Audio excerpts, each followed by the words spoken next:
Right, hello there everybody, welcome back to another video. This is just a little video here with common radio terminology.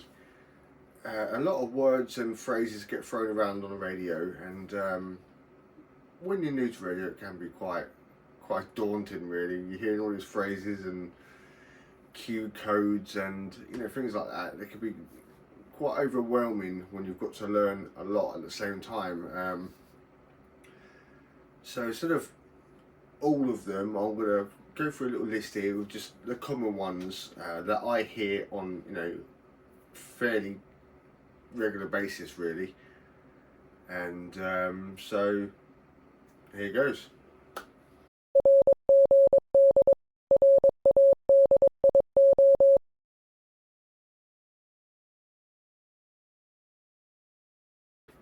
QTH just means location. If someone asks what is your QTH, that just means your location. It could mean your home, where your registered license address, or if you're portable on holiday or something like that, or like I do, you're caravanning. I'd pronounce my call sign and portable for my duration of the stay caravanning. That's my QTH. Yeah, QTH just means what's your location.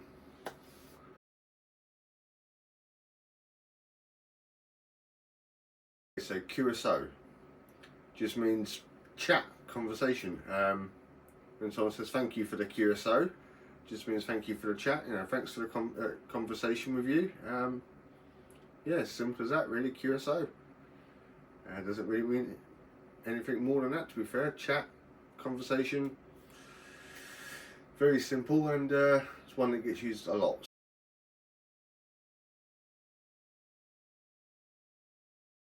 Next one's obviously the most common one ever. It's 73s or 7-3s, whatever way you want to pronounce it. 73s or 7-3. I say 7-3 personally.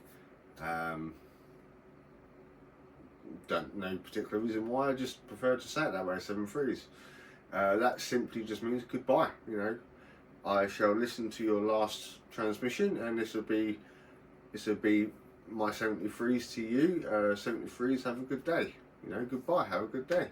So 73s just means, or 7-3s just means goodbye.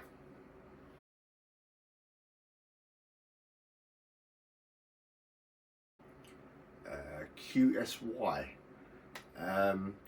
This is more popular when you're on a simplex frequency, just a frequency, not a repeater. You're just on a specific frequency, usually a calling frequency. Like this is a 2-meter 77s radio. The 2-meter FM calling frequency is 145 decimal 500. This here is a 6-meter 50 megahertz radio, and the 6-meter FM calling frequency is 51.510, and the upper sideband, the sideband calling frequency is 50.125, which is what I'm on here now. When you're talking on a calling frequency, you're obviously best not to hold up the calling frequency so other people can use it. So once you've established a QSO, a conversation with someone, you tend to ask if they want to QSY to another frequency, and otherwise just move frequency. Would you like to QSY to blah blah blah frequency to continue the QSO? So yeah, QSY just means move frequency. Simple as that.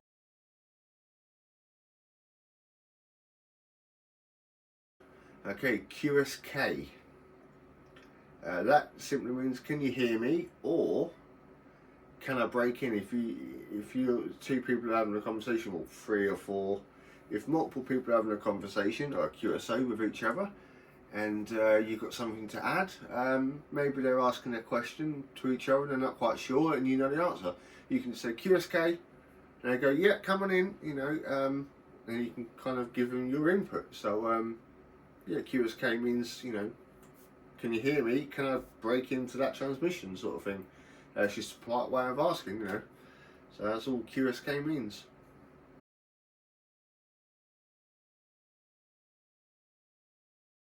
Okay, QRM.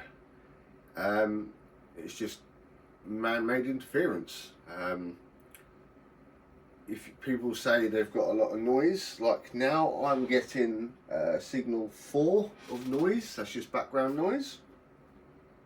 I've got a squelch on so you can hear it. That's the noise. If you've got something interfering, like it could be electricals, LED lights are well known for it. If there's anything like that, or surrounding neighbours with electricals or solar panels on people's roofs can cause interference with your radio, that's QRM, that's man-made interference. Yeah, that's all it is really.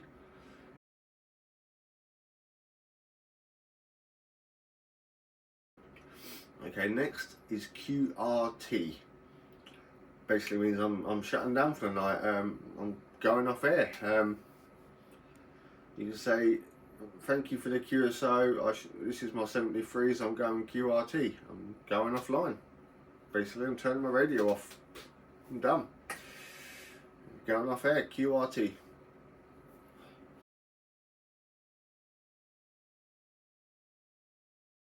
Okay, next two are very, very common, but most people would know it, but it's just here in case you don't. The difference of RX and TX. RX simply means receive. The R obviously stands for receive. I don't understand what the X means, but there you go. RX just means receive / receiving a signal. And TX is transmit. T for transmit. Again, with the X is yes, RX is receive, and TX is transmit. Receiving a signal in and sending one out is transmitting. So RX and TX.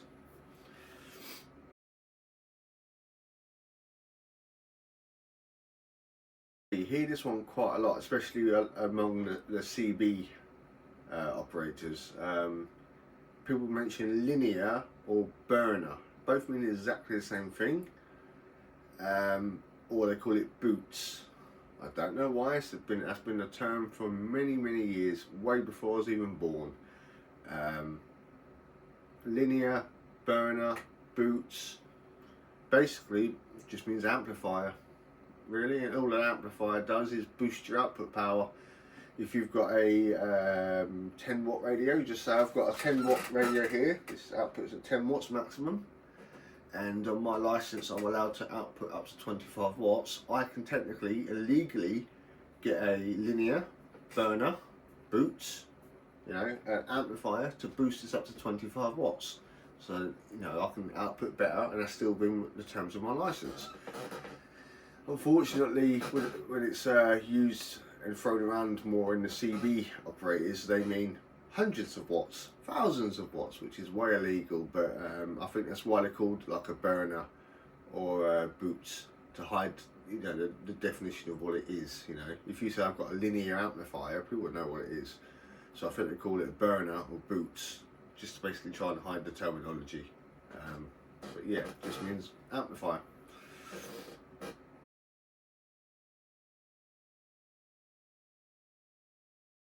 Next one, Roger. Just means, yeah, message received, understood. Yeah, roger that, mate, yeah. Do you want to go shopping with me Monday? Yeah, roger that, yeah. Sort of thing. Yeah. All received, mate. I heard what you said and understood it. Yeah, roger.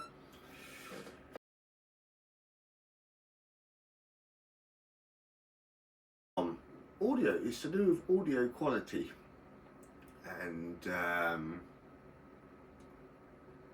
it gets a lot of people confused, but it's actually very easy. The term 5 and 9, 5-9, people don't understand what 5 and 9, 5 and 8, all means really, but it's actually a lot simpler than what you think it is. The first number, the 5, is indicating the audio quality. If someone's hitting you, if you're listening to someone and you can hear them absolutely crystal clear, lovely, you have no problem understanding what they're saying at all, that's a 5. If you're receiving them and you're somewhat having to really listen to try and pick up what they're saying in between noise, you know, QRM or static, or anything like that. That could mean a 4. And obviously 3 is less, and 1 would just be a 0. You know, you're not receiving anything. Can't hear them at all. Nothing. You know, no signal received. That'd be a 1.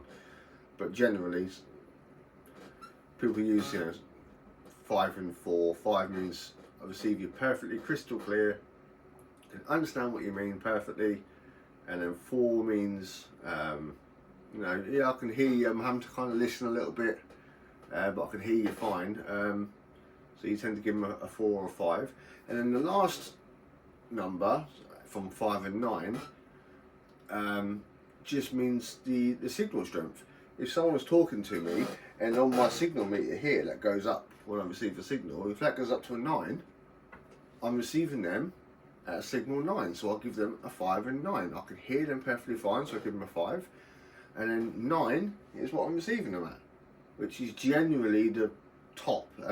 Some radios go up to 20, 40, 60, but generally it's a 5 and 9 just means great, I hear you, great signal incoming, you know. So yeah, that's what 5 and 9 means.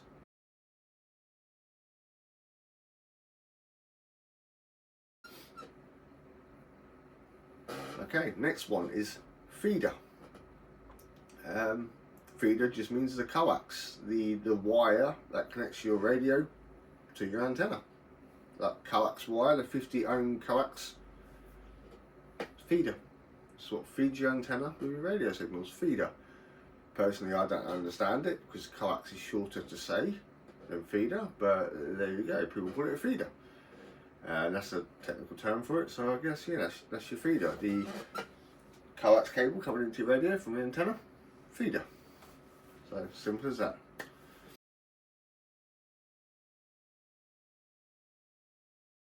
And next one, transceiver. People don't understand the difference between a receiver and a transceiver. Well, a receiver, take this for instance, this is an ATS-20 Plus. This is a shortwave listening receiver. Receiver means it only receives things. I can listen to radio transmissions on it. A transceiver would mean these here, that I can actually transmit on. I can actually talk back with them through the microphone. That's a transceiver. If you can talk back, you can transmit a signal, it's a transceiver. If you can only receive signals like this, and this I guess as well, yeah, because this is an airband scanner, this just listens, it's a receiver. So transceiver, because it transmits, receiver, because it only receives. So it's very simple.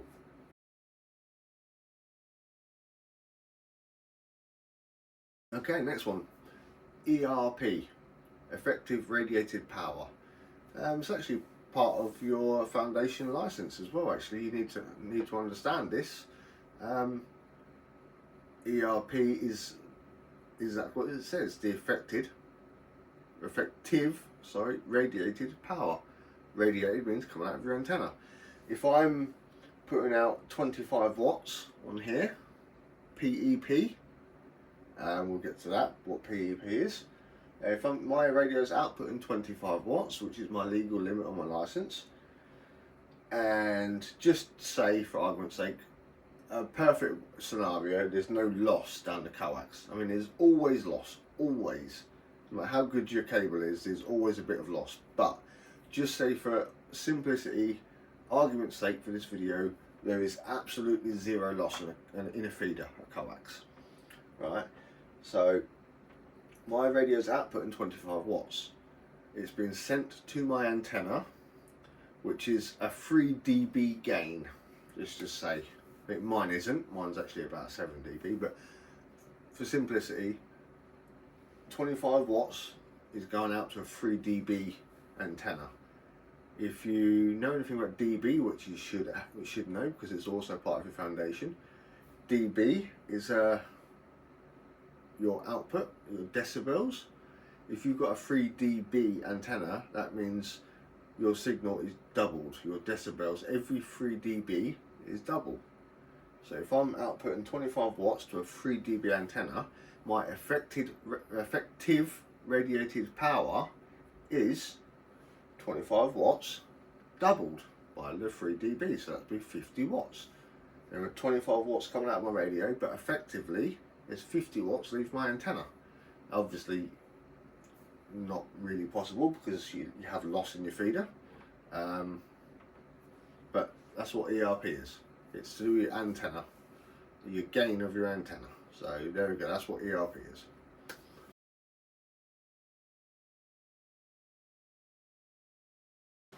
And as I've just said here, dB, decibels. Every 3 dB, every 3 decibels is essentially double the signal or volume. So if you've got a 3 dB, if you've got a 3 dB signal, you receive the signal and your gain of your antenna is 3 dB, it gets doubled. If your gain of your antenna is 6 dB, it gets quadrupled, if you know what I mean. So 10 watts out of the radio to a 6 dB antenna would be 40 watts output of your antenna. dB, it's not just radio terms either, it's also to do with volume of sound. Every 3 dB is double the volume. If you listen to a stereo and listen to music and you turn it up 3 dB, you're doubling the volume.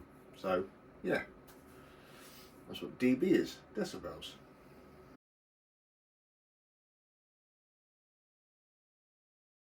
Okay, next one is to do with antennas. You hear it quite a lot. Silver rod and white stick. That's just basically essentially referring to your vertical antenna. If you're a CB operator and you have the big silver, that's what they call it, a silver rod. Yeah, that's your antenna, it's a big silver rod. I have a 5/8 wave silver rod. And then white stick is the white plastic or fiberglass ones, which I also have for this. It's a 3 meter long fiberglass stick with radial points sticking out the bottom, spikes essentially in simple terms. And it's white, so it's a white stick. So silver rod, white stick. It's just referring to the style of antenna you have, typically vertical. So yeah, very simple.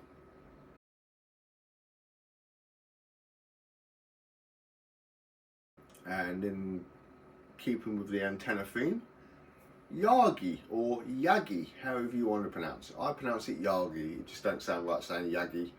A Yagi is essentially just an antenna. It looks more like the antennas you get on your house roofs for your TV signal. It looks similar, more similar to that style. And they have the upsides and the downsides. Upside is they're very strong and very focused at what they do. They're very good at what they do. They beam your energy in whatever direction you're facing it. They're not too good at transmitting or receiving signal that's around it. Like if I've got a Yagi and I'm facing it that direction, I will be able to send signal and receive, transmit and receive amazingly. Very, very well. I'll be able to get some long distance in transmitting if my antenna is pointing that direction. But anybody who's transmitting from behind me and hitting my Yagi won't be so strong. It's more of a focused antenna. Very, very good at the direction they're facing, but that's the problem, you have to face them. It's not omnidirectional like a silver rod is. It's just one rod and it comes out all directions around it. That's omnidirectional.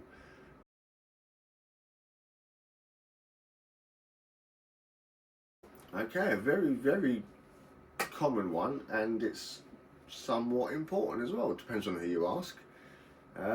Some people it's life and death, and some people it's meh. But it's SWR, or SWR, as the CB operators call it. SWR stands for Standing Wave Ratio. Basically, in simple terms, is how well tuned your antenna is for the band you're operating on. And what I mean by tuned is the length. If you ever had a silver rod for CB or seen, to adjust them, to tune them, you have to put one of the poles in or out, basically adjust the length of the antenna. And it's to do with the wavelength of the radio signals. Every band is different. The lower the frequency in megahertz, the longer the antenna has to be, basically. And that's why, like some things, that's why PMR radios have small antennas. They can have small antennas because they're high frequency, so they have a smaller antenna. Yeah, SWR is, if your antenna is poorly tuned and it's not the right size, it's not the right length for the band that you're transmitting on, not all of the radio signals leave the antenna, essentially. Some of them go back down the antenna, back down the feeder, and into your radio. And at high enough levels, you can seriously damage your radio, because obviously you don't want power to go back into it. But yeah, SWR. It's important, but in my opinion, it's not as important as some people try to make it out. Yeah. But there you go, SWR, standing wave ratio.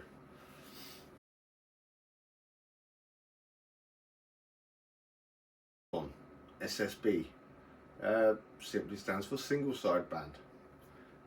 People, you know, when people talk about FM and AM and sideband, upper sideband and lower sideband. SSB. SSB just refers to sideband. Single sideband. Upper is a sideband, is a single part of that, and lower is a single part of that. So you have two bands you can choose from. Essentially, you can choose whether to be on upper or lower, but essentially it's a single sideband. So SSB, single sideband, or as they just call it, sideband. This is a sideband radio. This is a sideband radio. These aren't, but yeah, these are sideband radios. These have got SSB in them. So yeah, single sideband.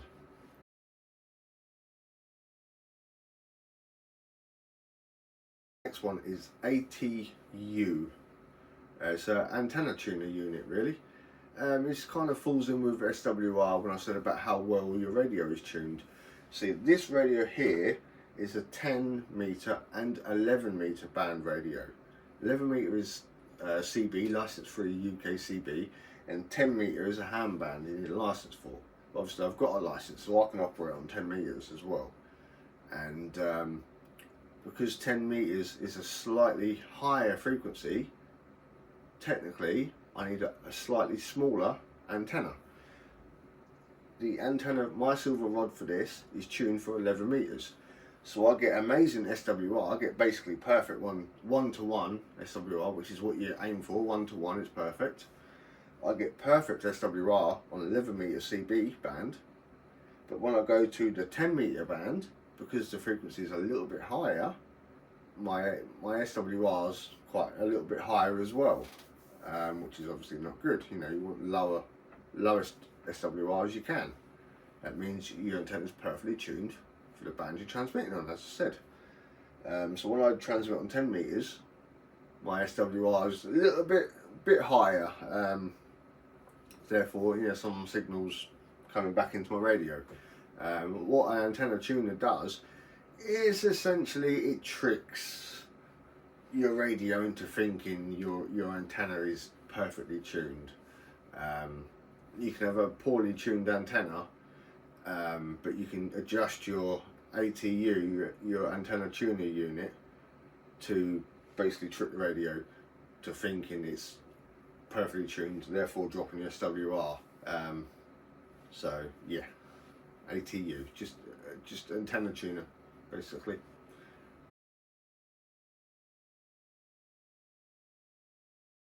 Okay, and the last one on my list, I'm sorry guys, I promise this is the last one, is PEP. If you remember I said earlier, this radio is 25 watts, PEP. PEP basically stands for peak envelope power. But I say package then, because envelope package, no, peak envelope power. This radio is a 25 watts, the most it can output, possibly, is 25 watts. So it's 25 watts PEP. if you turn the voltage down, going to it, so you give it 11.5 volts, you won't quite reach that 25 watts output. So what PEP means is that at the best possible scenario, a perfectly tuned antenna, virtually zero loss feeder, and perfect voltage, PEP means the best this radio could ever output is 25 watts. It can never go 30 watts or 28. No matter how much I tried, this radio would never output any more than 25 watts. So it is a 25 watt PEP radio, peak envelope power, hence the word peak. So yeah, PEP, peak envelope power, which is also part of your foundation license. So yeah, that's more or less most of them that are quite common that I hear. Obviously there's plenty more out there. I'll even leave a link in the description here for the Q codes, as they call them. There's plenty, loads more out there, loads more radio jargon, but honestly these are the most common ones, and learning these will get you by perfectly fine. So yeah, thanks for watching guys, thanks for sticking with me. Hope you learned a little bit here. Hope to see you in the next one. 7 threes.